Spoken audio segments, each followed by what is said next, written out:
बुरा समय और विपत्तियां क्यों आती हैं, इसके क्या कारण हैं। बुरा समय और विपत्तियां आने के कई कारण हो सकते हैं।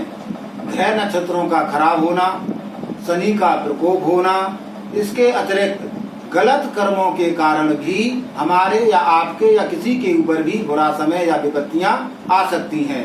इसके साथ साथ ईश्वर की परीक्षा के आधार पर भी कभी कभी बुरा समय या विपत्तियां आ सकती हैं।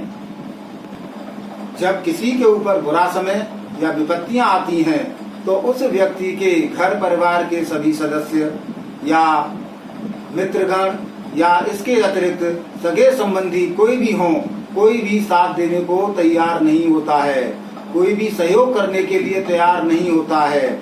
लेकिन कुछ व्यक्ति ऐसे आपको जरूर मिल सकते हैं जो केवल दिखावे का कार्य कर सकते हैं, लेकिन आपका किसी भी प्रकार का कोई सहयोग नहीं करेंगे। बुरा समय आने से बहुत सारे कष्ट और परेशानियां अवश्य होती हैं, लेकिन सत्यता का भी पूर्ण ज्ञान हो जाता है। हमारे सभी भ्रम खंडित हो जाते हैं।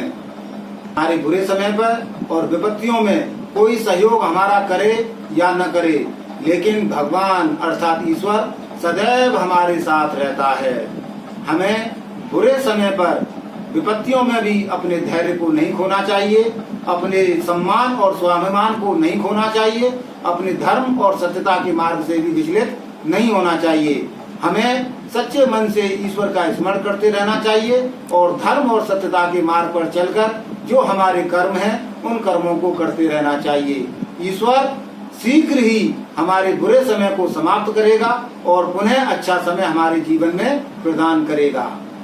प्राचीन समय में आपने इतिहास और शास्त्रों में भी पढ़ा होगा कि प्राचीन समय में विभिन्न राजाओं के ऊपर भी बुरा समय और विपत्तियां आई थी और उनके राजपाट भी नष्ट हो गए थे, लेकिन उन्होंने अपना धैर्य, अपने सम्मान को बचा कर रखा, धर्म और सत्यता को मार्ग को नहीं छोड़ा और ईश्वर का ध्यान रखते रहे और पुनः ही उनका बुरा समय और विपत्तियां सब दूर हुई और ईश्वर ने उनको पुनः अच्छा समय प्रदान करने का भी कार्य किया।